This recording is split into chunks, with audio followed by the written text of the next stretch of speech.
Hello again, friends. I am Steve Taylor, one of the illustrious crew at fthatnoisepod.com. I am continuing my series, Steve Attempts to Read, and will cover chapters 10 and 11 in my first novel, The Lockbox.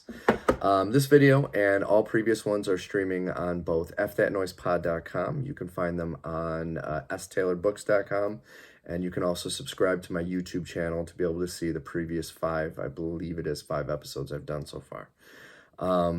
This video and all of the content, of course, is brought to you by Trashman Media. Trashman Media is a home video review site that reviews movies you will not find at your local Redbox.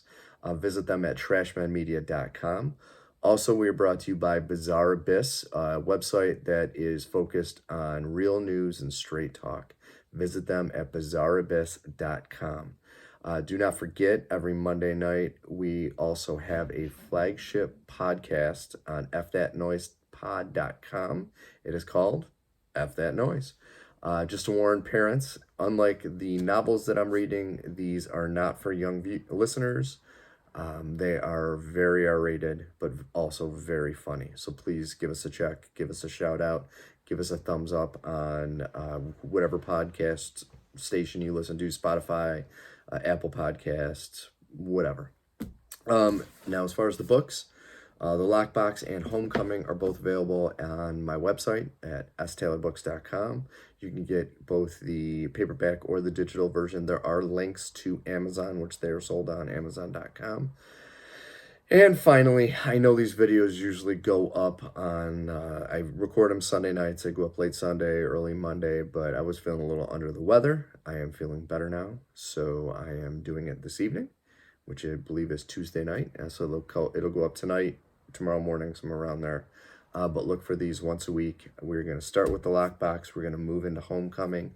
And then hopefully I will be done with the third book in the series, titled Mama, as of right now.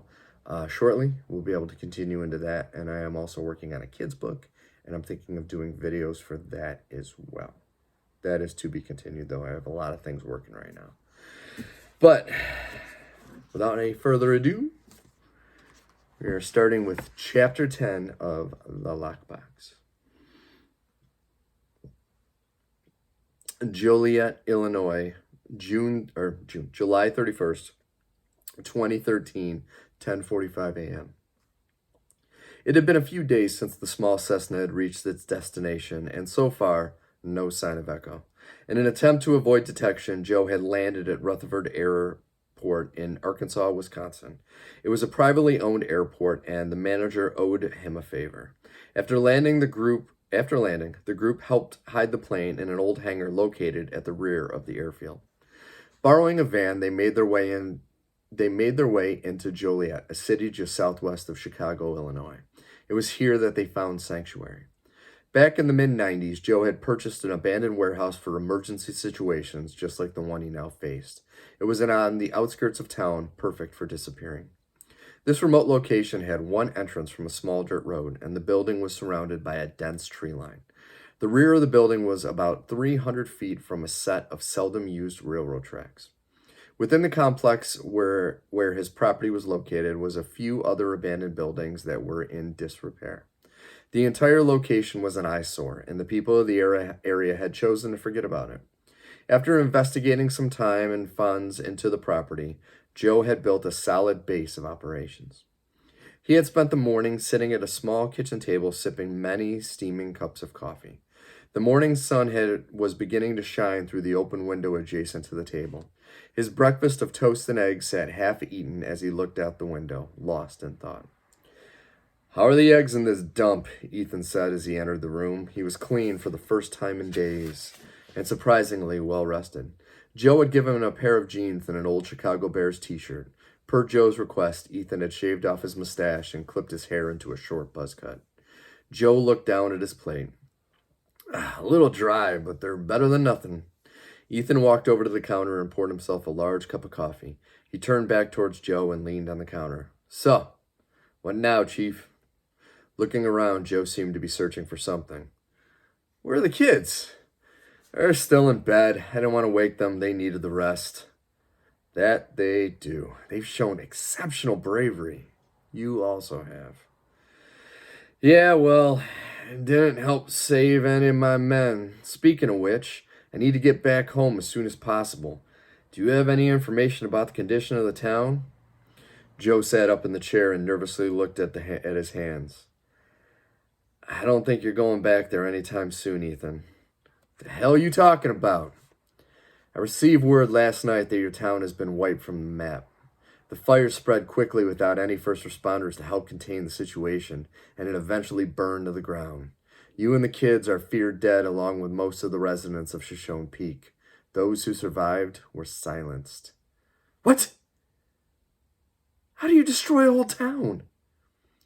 Echo has always excelled at covering their tracks. They have members in most state and local governments around the world, and it only took a few phone calls to come up with a natural event that would be believed. In the end, the destruction was blamed on a freak wildfire due to a lightning strike. This time of year, a scenario like this is plausible. I am so sorry, Ethan. Dropping his coffee mug to the ground, Ethan rested his face in his hands. The pain of what he had just heard was overwhelming. As the terrible revelation was being told, both men were unaware of Sam and Emily standing in the doorway. When were you going to tell us? Sam asked, catching both men by surprise.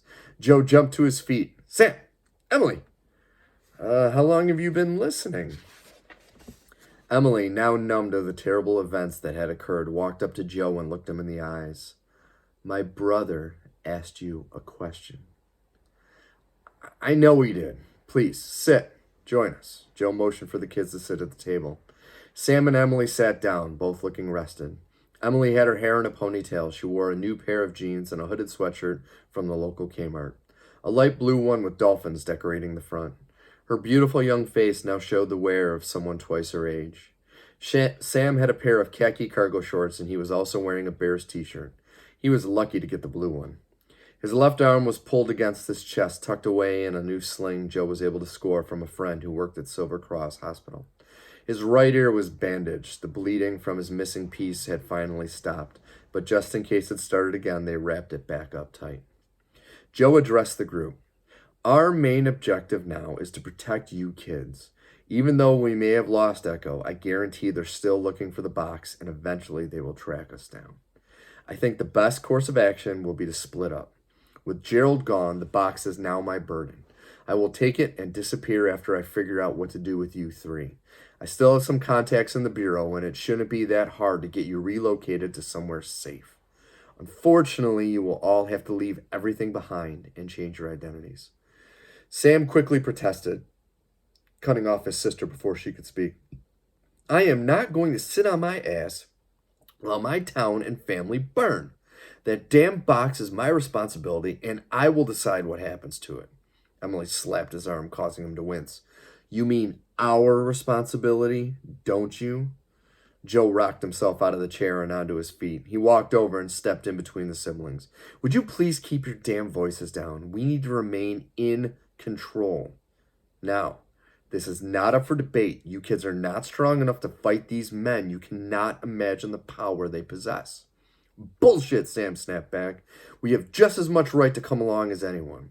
Yeah, Emily added defiantly. Trying to remain calm, Joe lowered his voice to a softer tone.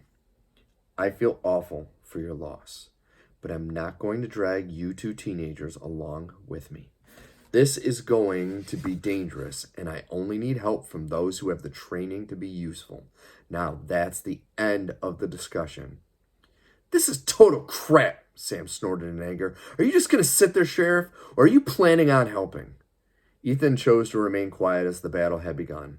He was still reeling from the revelation that the town didn't exist anymore. Sheriff?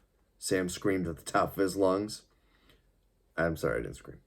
For the last time, I am not the goddamn sheriff anymore, Ethan yelled as he reached out and grabbed Sam's shirt, no longer able to control his growing rage. There's nothing left of our town. We are on the run from a group of terrorists, and it is a miracle that we're still alive. You need to get that through your thick skull. As Sam recoiled in shock, he instinctively threw a punch at Ethan in defense. Luckily, his hand came up just short, brushing against Ethan's chin. Joe quickly scooped up Sam in a bear hug and tried his best to subdue the large boy. In defense of her brother, Emily grabbed a knife off the table and placed the blade in the small of Joe's back. Let him go," she commanded. Returning himself to a state of calm, Ethan tried to reason with the terrified young woman. "Emily, put the knife down."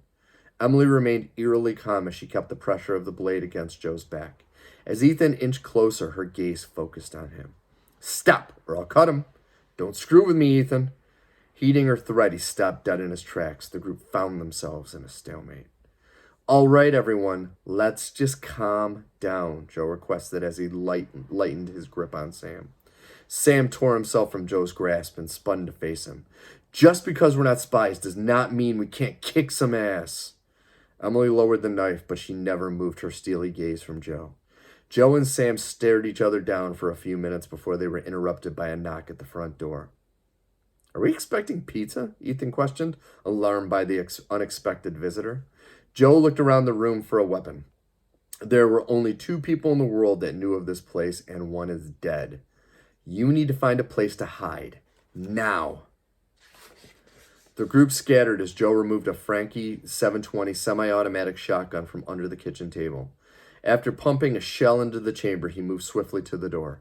The LCD screen glowing just left of the door was linked to a security camera located outside the entrance. The state-of-the-art system was focused on a dark figure standing on the other side of the door. This person was aware of the surveillance and did his best to keep his identity hidden from the camera. He wore a long black trench coat and a baseball cap. "You have exactly 5 seconds to identify yourself before I tear you in half," Joe threatened as he placed the barrel of the gun against the door. The power from his 20-gauge monster could easily rip through the door and anything or anyone on the other side. The figure removed his hat and slowly raised his head. "It can't be," Joe mumbled in utter disbelief. Lowering his weapon, Joe reached for the digital keypad on the door and entered the 10-digit passcode. As the lock clicked, Joe grabbed the door handle and pulled it open. The man standing on the other side smiled at his host. "How are tricks, Joe?" the man asked as he offered his hand. Still in shock, Joe reached up and accepted the man's hand, shaking it vigorously. "Oh, you know Gerald. Just another day in paradise." Break. Now, on this break, as I said, I've been feeling a little under the weather, feeling better. I like to do these videos in one take, and I know this one is a little rougher than usual. I hope you find my mistakes endearing and funny, because I'm horrible at reading, but I do enjoy doing this, and I hope you're enjoying it. And I will get better. Okay. The group watched in silence as Gerald devoured a plate of bacon and eggs. He was visibly exhausted from his travels, but the kids were amazed at how spry the once frail man still seemed. Gerald finished off his meal and took a large swig of coffee. As he sat back in his chair, he let out a long sigh of relief. "Oh, that was just what I needed," he said as he rubbed his now full belly. "You still have an appetite like a hog," Joe said as he stood and cleared the dirty plates. He brought them over to the sink and began to clean up. He figured that there were questions the others might have, and he didn't want to be anywhere near the tidal wave that was about to crash down on Gerald. "What happened with you?" Sam asked, breaking the silence. Gerald wiped his mouth with a napkin and took another sip of coffee. Clearing his throat, he addressed the young man. "That's a long story, my boy." "Well, we ain't got anything till you spill it, so please enlighten us," Ethan interjected. Sam, Emily, and Ethan all sat watching the old man, eagerly awaiting his answer. "I guess you deserve the truth. You think?" Ethan added sarcastically. Gerald reached out to grab her hand, or Emily added sarcastically. Gerald reached out to grab her hand, but she pulled away in disgust. She blamed the man for everything that had happened, and whatever answer he gave wouldn't be enough for her to forgive him. Ashamed by his weak gesture, Gerald pulled his hand back. "I have lived in Shoshone Peak for over 20 years without anything happening. It was my goal to remain a hermit, and I had hoped that the world would forget about the meteorite." Sam was confused by this. "Don't you mean Echo? Who else knew about it?" "A small fraction of our government still knew. They might have known its whereabouts, but they knew it still existed." Ethan raised his hand as if he was still in school. "Why does that matter? Didn't they just want to hide it? Come on, Sheriff, you're smarter than that. Ethan's face began to turn red as he had reached his boiling point over constantly being referred to as sheriff. Looking to prevent a fight, Joe immediately interjected, "It would be best if you call him Ethan from now on. Trust me." "Whatever floats your boat." Gerald took another sip of coffee, cleared his throat, and continued. "Anyway, Ethan, in the mid-1950s, the Korean War just ended. With the conflict over, our government quickly became concerned with the rising threat growing in Russia, and it was decided that we needed to harness the power of the Meteor to create a first-strike weapon. The secret installation in the Adirondack Mountains was actually a secured weapons development site focused on the research and development of WMDs. It was after finding this out that a small group from within our government decided to locate and hide the Meteor. They knew that the use of this destructive force could drastically change the course of human existence." The group remained in a stunned silence after this news. Emily was the first to question what they just heard. "How did they get the Meteor without the government knowing?" "Well, that's the million-dollar question. After I was thrust into this role, my knowledge of what occurred after the crash consisted of everything I had just told you. How they did it has been lost to history." Joe grabbed the coffee pot and refilled Gerald's mug. "So where you been hiding?" "I'm getting to that. Now, after the 4th of July celebration this month, I felt an uncomfortable vibe in town. It didn't take me long to realize I was being watched. Over the next few weeks, my home was under surveillance and I had gained a tail during my daily walks. The night before I left the note on your doorstep, my house was broken into. The perpetrators fled after I confronted them with my AR-15, but I had a feeling that it wasn't a simple burglary. That night I hid the box and quickly typed up the letter." "Why us?" Sam questioned. "I needed a place that I thought they wouldn't look, and all I could picture was the two of you sitting on that porch playing games. Thought that you would be able to go unnoticed." Getting irritated, Emily butted in on the conversation. "Well, obviously they followed you to our house when you dropped off the letter. How else would they know about us?" "That's the part I couldn't get my head around at first. I didn't go to your house that night. After leaving my house, I went to Rusty's Tavern on Main Street and asked Ed Taylor to drop it off in the morning when he delivered your paper. After giving him $100 bill, I hoped that he would keep it secret." "Well, he obviously told someone," Ethan interjected. Gerald wiped his face and looked at the group. His eyes were now red with tears. "I returned to what was left of the town before coming here. He was nowhere to be found. Who knows what information they got out of him, but I would bet the tough old bastard put up quite a fight. Either way, he's probably dead because of me. A lot of people are." Sam jumped to his feet. "Don't forget about our parents, you son of a bitch." Gerald raised his hands in an attempt to calm Sam. "I never meant for this to happen, Sam.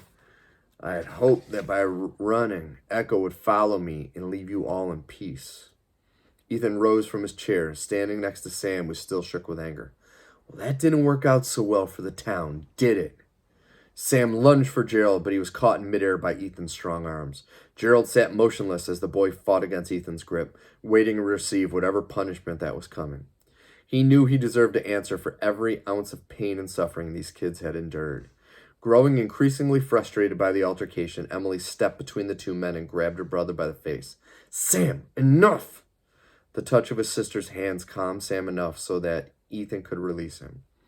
Emily stood between Sam and Gerald, her hands now cradling his face. She smiled at him as tears flowed down both of his cheeks. "I know Mr. Kerr has caused us pain, and he will have to answer to us eventually. But right now, he is the only man who can help us, and I can't lose you like I lost Mom and Dad." Her words calmed his rage. Sam stared into her eyes and felt the same warmth and love he had always received from his mother when he was sad. Exhausted from the deluge of emotions he now felt, Sam collapsed into Emily's arms and began to sob. As she confronted her brother, Emily turned to look at Gerald. "You are the one who caused this pain, and you better figure out a way to fix it." Her threat hung in the air as she led Sam out of the kitchen. Ethan looked at Joe and Gerald, and he drained the rest of his coffee in one big gulp.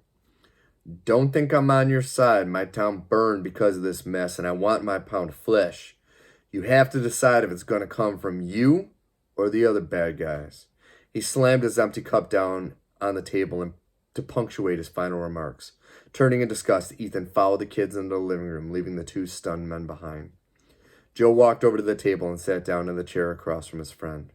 Gerald looked at Joe with tears still welling in his eyes. What else could I have done? Listen, man, I know you made the only choice you could. We both know that these things don't always work out, and there's always some collateral damage.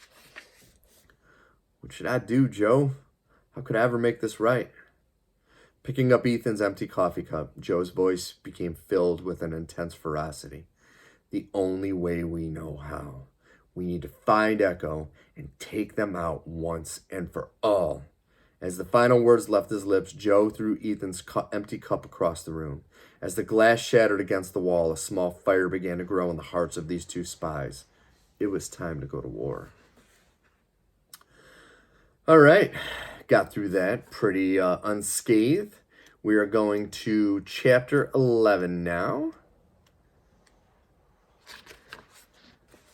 Nice little 20-page chapter. We got a little reading ahead of us, so I hope you enjoy this final chapter of today's video. Chapter 11. Chicago, Illinois, 1:37 p.m. Dr. Henry Ryan lay bloodied and dying on the floor of his luxury apartment near downtown Chicago. Earlier that day, two police officers had approached him at his workplace. He was the current director of Silver Cross Hospital in Joliet, and also one of its top cardiologists. After a brief discussion in which the men grilled him about a couple of fugitives who may have received medical care at the hospital, Henry had been encouraged by the officers to come with them to the local precinct. Being an intelligent man, it didn't take Henry long to realize the deception, and he chose to leave with them in the hope of keeping hospital staff and patients from harm. Henry was a former Navy corpsman and had experienced dealings with interrogation. He had spent a summer in a Vietnamese prison facility in the northern province of Son La, and he had endured several horrible beatings, but he never broke. Upon arriving at his apartment, the men had beaten Henry with everything and anything they could find. He had endured hours of brutal torture before he finally snapped. It was under the intense scrutiny that he divulged the names of his oldest and dearest friend, Joe Pagano. As he gasped for his last breath, one of his abductors kicked Henry in the head for good measure. The satisfying crunch was music to his ears. "He was a tough old man, I'll give him that," Saber exclaimed as he cracked his bloody knuckles, a satisfying grin now growing across his face. Holger was in the other room, changing out of his blood-covered police uniform, when a cell phone buzzed in his jacket. "What news?" he asked the caller. The answer sent him sprinting into the other room. "Sir, we may have them." "Good. Now clean up this mess. We need to make it look like a home invasion," Saber instructed as he accepted the phone. Holger reluctantly shook his head in acknowledgement and went about the grisly task. "This is Saber. Please tell me some good news, Frank." "Yes, sir. I think I may have found our pilot. There is a small abandoned warehouse not far from the hospital where he took the doctor. Something is not right about this place." "I need more evidence, you idiot, not just your hunch." "I understand, sir. Anton and I have also tasked one of our satellites to take thermal imaging of the building. The warehouse is not part of the local power grid, but there is a heavy trace of electrical interference. It seems to be powered by multiple generators." Saber sat down on the doctor's very nice saddler leather sofa, pondering over what he had just heard. Saber decided to make a move. "I want you and Anton to set up surveillance around the site and keep me posted about any movement. Holger and I will join you shortly. Do nothing until I arrive. Do you understand?" "Yes, sir." Saber ended the call. He had been unlucky so far, but it seemed the tables had finally been turned. Jumping into action, he sprinted to the bedroom where his pressed Armani suit lay in wait. As he began to change from his police uniform, Saber's mind raced with every scenario he could think of. "Holger!" he shouted, beckoning to the man in the other room. The large German poked his head into the room. "Yes, sir." "I need you to finish up. We leave in 5. "Yes, sir," the large man shouted as he hurriedly returned to his task. Saber changed as fast as he could while trying to remain calm and focused. A nervous energy flowed through his fingers, making it difficult to cope with his tying his tie. For today, he would not only catch those who had evaded him, he would also finally silence his critics back home. Today, he was God. Break. Joe had spent the afternoon brainstorming with Gerald and Ethan over the best course of action. That morning, he had seen a disturbing alert on television pertaining to a terrorist attack at Rutherford Airport. The initial report explained the condition of the owner and the ground crew. Their bodies were badly burned and each suffered multiple breaks before they had been incinerated. It appears as if they were tortured. After passing along the story to Gerald and Ethan, they had all agreed that it would only be a matter of time before Echo would locate the warehouse, and it was imperative that they move from this location. Joe pressed the issue that if they were to survive, Sam and Emily would also have to flee the country and disappear. It was the only way. The siblings fought the decision at first, but it didn't take long before Gerald and Joe had them convinced there wasn't another option. Ethan had volunteered to stay with the kids, becoming their guardian for the time being. With his family and friends all gone, he had nothing to keep him here, and over their travels, he had become close to the kids. Joe was to travel with them and help with the relocation. He had some friends left in the Netherlands, and he knew better than anyone how to vanish. Once they left the warehouse, they would travel light and fast. He would lead the group to Brunswick Golden Isle Airport in Brunswick, Georgia. 10 years ago, one of Joe's former partners moved to Georgia and set up a flying school in Brunswick. He would be able to offer temporary shelter and transportation to Europe. It was the least he could do for an old friend who once saved his life. Gerald's path would take him north into Canada. He had a small cabin in the Canadian Yukon that he had built many years ago. He would travel to the location and spend the rest of his days watching over the lockbox and the secrets that lay within it. His fate was forever tied to its content. As they finalized the details, Sam was packing up some clothes and supplies that Joe had stashed for a rainy day. Other than some spare clothes, he also stuffed away a small dome tent, 2 flashlights with spare batteries, 4 packs of waterproof matches, $300 in small bills, and finally a small Bowie knife, just in case of any surprise visitors. Joe had informed them of their travel plans, and with it, the likelihood of sleeping in the wild. Hotels have too many cameras and attract too much attention. As Sam finished securing his bag, he began to hum the theme song to the A-Team. It was his dad's favorite show, and one they would watch together anytime they came across a rerun. I miss them too, Emily interrupted as she walked into the room. Sam turned suddenly. Christ, them! You scared the crap out of me. Mr. Kerr told me that being jumpy is good. It means we're focused. I don't think we need to call him Mr. Kerr anymore. The bastard has a name. Emily walked over and leaned against the desk next to the bed. It's not his fault, Sam. How can you say that? If it wasn't for him, Mom and Dad would still be alive. Sam slammed his pack on the floor and sat down in his place. He removed the knife from its home in the pack and stared at it.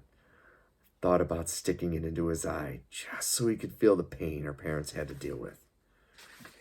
Shocked by his sudden violent tone, Emily reached her hands towards Sam. How about you give me that before you hurt yourself? Sam remained focused on the blade as he turned it in his hands. I wonder how many innocent people have died because of him in that stupid box. Emily continued to hold her hand out. You're blaming the wrong people. I'm not saying Gerald is not to blame for anything. I just think you need to focus on the true villains, Echo. Now please give me the knife. Sam looked up at Emily and stared coldly into her eyes. He jumped from the bed, causing Emily to stumble back onto the desk. He reached out with his free hand and caught her now trembling arm. As he pulled her back up, Sam slapped the knife into her still outstretched hand. Take it. Releasing her, he turned and left the room. Emily remained behind, shocked by what had just happened. She realized that the events of this previous week may have changed her brother into something she didn't recognize. She just hoped that someday they would both be normal again. Break. Team 2, what is your status? We're on the west end of the compound, sir. The exit has been covered. Excellent. Keep your wits about you, gentlemen. We cannot let them get away this time. Yes, sir. The radio crackled, then was silent. Saber had parked his vehicle just south of the warehouse before making his way to a silo on the southern portion of the complex. His location was elevated enough to give him a bird's-eye view of the entire location. After losing a few men in Wyoming, Saber had to be creative when planning his assault on the warehouse. He knew that at least 2 of the men inside were armed and well-trained. He didn't fear the children, but after their heroics during his first encounter, he knew not to underestimate them. Including him, the team had been broken down into 2-man fire teams with 2 one-man scout teams. Talon and Frank had taken a few light machine guns and dug themselves in just inside the tree line north of the main building. Holger and Amun were positioned at the entrance to the compound. Saber had acquired a military-grade Humvee equipped with a 50 caliber machine gun attached to the roof of the vehicle. The truck was far enough in from the main road to not attract attention, and the barrel of the gun was facing directly at the mass of buildings. Anton was stationed in a tree next to the railroad tracks. He was perched 40 feet up with his trusty Dragunov SVD sniper rifle. This weapon had been a gift from his mother after he was accepted into the Russian Special Forces, or Spetsnaz. He had 73 confirmed kills during this time in the service, but he had estimated at least 50 to 60 more were unconfirmed. It was his excellent marksmanship that first attracted echo to him 6 years prior. Saber had quickly found his perch on top of the 30-foot red silo. He would begin the fight lying in the prone position with a pair of binoculars and his own purveyor of death and destruction. Saber was not a subtle man, and he wanted to make a statement, so he had located an RPG-7V anti-tank launcher equipped with an OG-7V anti-personnel round plus a few TBG-7V thermobaric rounds, just in case they needed to show their adversaries a glimpse of hell. This little monster cost a few bucks, but it would guarantee him the effect he desired. Each OG-7V would work to cause death and destruction, but the thermobaric warheads would destroy everything and anything in its path. It had been 20 minutes since they had become settled into their positions, and the team was becoming antsy. Lucky for them, they would not have to wait long. Break. After one last gear check, Joe readied the group for their departure. Sam and Emily now wore jeans and matching University of Chicago t-shirts and hats. Ethan had changed into khakis and a button-down shirt. They were going to make the attempt to disguise themselves as a family out on vacation visiting colleges. It had been a few days since the initial attack, and Sam's shoulder was only about 50%, but it was good enough to where he didn't need the sling anymore. That would be one less thing to help draw attention to the group. He had tilted his hat sideways so that the bill covered what was left of his ear. It was a perfect disguise, but it was the best they could do on such short notice. Joe was decked out in jeans, a t-shirt, and a tattered leather jacket. The day before, he had borrowed a cab from McNamara Cab Company and changed the plate numbers. It was his intention to act as a simple cab driver, taking the family around town. He had hoped the ruse would get them out of Illinois without drawing any unwanted attention. But in case they were found out, the truck held a small arsenal. After they had cleared Illinois, they would ditch the vehicle and acquire less conspicuous transportation east. Gerald was a little less discreet. He was in full camouflage and he carried a large pack on his back. He had a shoulder holster with a fully loaded Desert Eagle ready for action. The pack contained a lockbox and enough provisions to sustain him on his long journey north to Canada. Joe had an old BMW R100 RS motorcycle that he had restored, and Gerald was eager to open up the old beauty on this trip. Finally, it was time to move, and everyone mustered at the door. As they stowed their gear, Gerald put a hand on Emily and Sam's shoulder. I can never apologize enough for your loss. When I met you both, you were barely out of diapers, and because of recent events, you have become strong, resilient adults. I know your parents would be very proud of you. Emily smiled at the old man, but Sam wasn't as forgiving. He slapped away Gerald's hand and stepped nose to nose with the spy. Don't think that you're off the hook with me. You're as much to blame as Echo. He turned his back to Gerald and readjusted his pack. Don't mind him, Emily said. He'll get over it in time. He's just stubborn. To his surprise, she embraced the old man. Good luck, and please be safe. Thank you, my dear. You watch after Sam now. He'll need you. Gerald stepped away from Emily and turned towards Joe and Ethan, who were busy making one last check of the gear. It was obvious that Sam's words still cut very deep. Please keep them safe, gentlemen.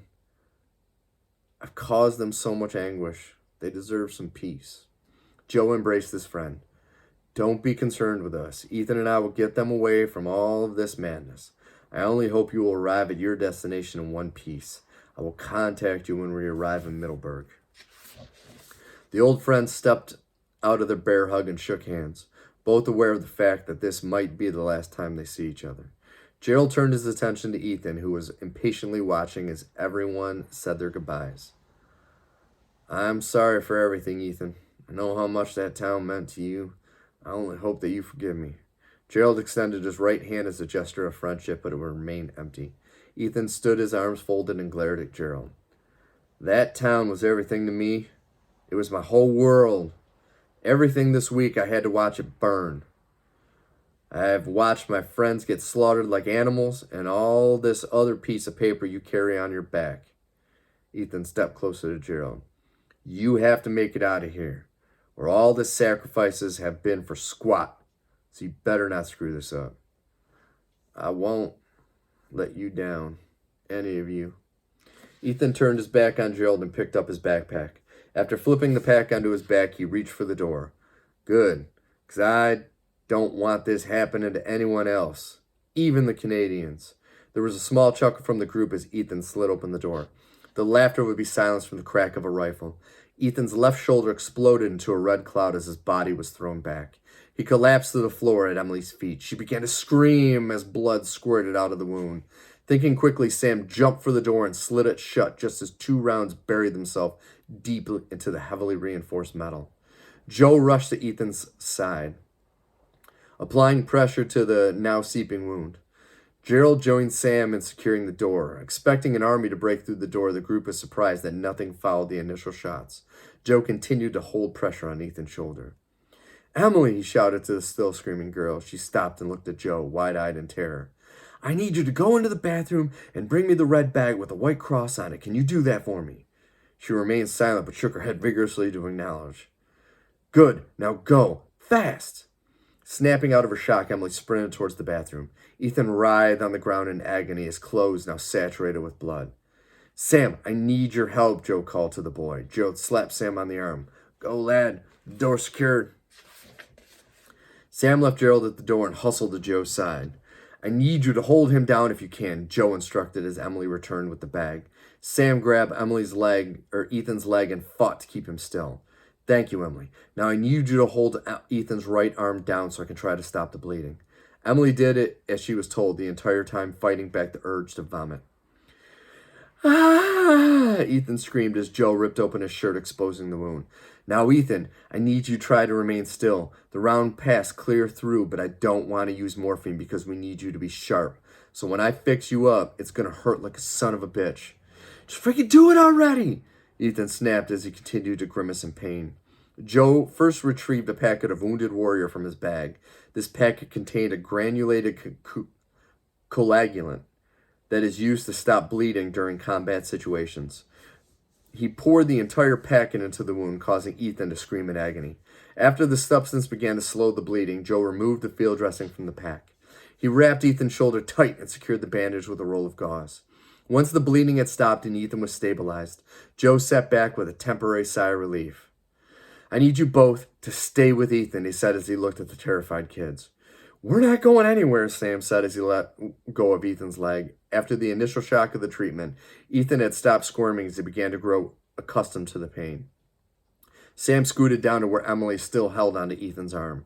He wrapped his good arm around her shoulder and held her as they both watched over their wounded friend. Joe moved swiftly over to the door where Gerald stood watch. How the hell did they find us? Gerald asked, slightly irritated. They found you before, didn't they? Joe shouted over the sound of the incoming fire. Good point. Joe sprinted over to the computer. It was here where images from all the cameras converged.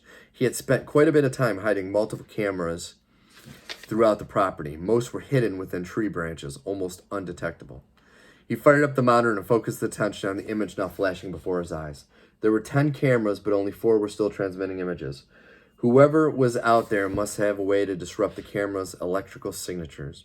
As he panned the remaining cameras, he could make out the south and east of the compounds, but little else. As he watched the screen for any sign of life, camera 2 picked up the form of a man. Adjacent to the railroad tracks, a large man could be seen perched up in a tree. His awkward position gave away more than just his location.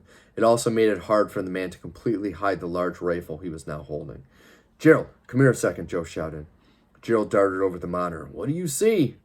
They have taken out most of the cameras, but this one picked up something. What do you make of this? I'll be damned. That looks like a Dragunov. I bet he's the son of a bitch who clipped Ethan. Well, I have a little surprise for him. Joe typed a few lines of code into his computer, and a targeting reticle appeared over the man's image. Joe moved the crosshairs a little to the left, aligning them perfectly over the assassin's entire frame. As he worked, Ethan, Sam, and Emily joined the men at the computer. Ethan rested against Emily, using her as a crutch. Joe turned slightly as he worked and looked at Ethan with a grin. "Would you like to do the honors?" Joe moved out of the way to reveal a strange keypad. There were multiple numbers and symbols. At the top, there was a single blue button with a glowing X. "What do I do?" "You just have to push that little blue button and watch the screen." Ethan reached forward and pushed the button. Seconds after he jammed his finger into the blue skull, Camera 2 flashed a blinding brightness and then went dead. Everyone scrambled back, rubbing their eyes in pain. "What the hell was that?" Emily protested. Smiling like a proud papa, Joe patted the screen. "That was Old Glory." Gerald looked at his friend. "You're kidding." "Nope. I was able to find one on the black market last year." Sam butted in. "Can we be on the joke? What's Old Glory?" Joe turned to Sam. "Old Glory is the nickname for an explosive round used in anti-aircraft guns. The round has a volatile and highly unstable mix of explosives that made the weapon obsolete in most military operations. You can only purchase these babies illegally." What exactly did it just do?" "Let's just say that whoever the sniper was, he isn't anymore." Emily shook her head. "Don't you think that's a little overkill?" Ethan nudged her. "Hell no, it wasn't. That was awesome." Joe and Ethan shared an enthusiastic high five, causing Ethan to recoil in pain. It was here that Gerald interjected. "If we're done screwing around, can we please focus on the other men who are trying to kill us?" Seconds after that last poignant statement was spoken, the rear of the building exploded in a flash of smoke and debris. That is it for Chapter 11. All right. Hope you enjoyed it. Once again, I apologize. I know this episode was a little more rough than the others have been, but once again, still not feeling 100%, but I didn't want to go a week without having some content. Once again, this was the Lockbox. If you're enjoying the story, I will not say if you enjoy the reading, but if you're enjoying the story, I hope you go to staylorbooks.com. You will find links to both the Lockbox and Homecoming for Amazon.com. Once again, this is the paperback version, and there is a digital version. Either one, and if you do purchase one, I do ask that you would leave me a review on Amazon. Good or bad, I don't care. I just want reviews. The good is great. The bad actually will do better by me because it'll allow me to correct whatever you find fault in my writing for future books. Okay? But I thank you all so much, and I hope you have a wonderful evening.